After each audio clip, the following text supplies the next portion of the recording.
തെക്കിന്റെ കാശ്മീരിനെ കാർന്നു തിന്നുന്ന കയ്യേറ്റ മാഫിയയുടെ പിടിമുറുക്കം പൊതുസമൂഹത്തിൽ വീണ്ടും സജീവ ചർച്ചയായ സാഹചര്യത്തിലാണ് പെമ്പിളയൊരുമയുടെ പേരിൽ സമരം ആരംഭിക്കുന്നത്.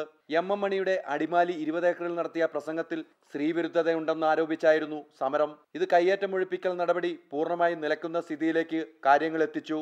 കയ്യേറ്റങ്ങൾ ഒഴിവാക്കുന്നതിന് വേണ്ടി കുരിശിന്റെ വിഭാഗമായും പെമ്പിള ഒരുമയുടെ സമരവുമായും മറ്റ് ഇതര പാർട്ടികളുടെ സമരവുമായും രാഷ്ട്രീയ പാർട്ടികളുടെ വ്യത്യസ്തമായ സ്വഭാവ രീതിയിലുള്ള സമരവുമായി ഈ ഭൂമി കയ്യേറ്റത്തിൻ്റെ ആ ഒഴിപ്പിക്കൽ നടപടിയിൽ നിന്ന് എല്ലാ മിഷണറികളെയും വ്യതിചലിപ്പിച്ചുകൊണ്ട് സമരമുഖങ്ങളിലേക്ക് ഇവിടുത്തെ ഉദ്യോഗസ്ഥന്മാരെയും ഗവൺമെൻറ് മിഷണറികളെയും മാറ്റിയിരിക്കുന്നു. മൂന്നാർ കയ്യേറ്റത്തെക്കുറിച്ച് പരമ്പരകൾ പുറത്തുവിട്ട മുഖ്യധാര മാധ്യമങ്ങളടക്കം ഇതോടെ പെമ്പിളയൊരുമ സമരത്തിന്റെ പിന്നാലെയായി. ചിന്നക്കനാൽ മാത്രം 220 റിസോർട്ടുകൾക്കായിരുന്നു നോട്ടീസ് നൽകിയിരുന്നത്.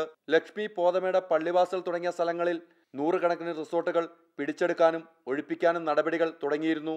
എം മണി രാജിവെക്കണമെന്ന് ആവശ്യപ്പെട്ട് പെമ്പിളയൊരുമ നടത്തുന്ന നിരാഹാര സമരം മുതലെടുക്കുന്നത് വൻ റിസോർട്ട് മാഫിയയാണ്.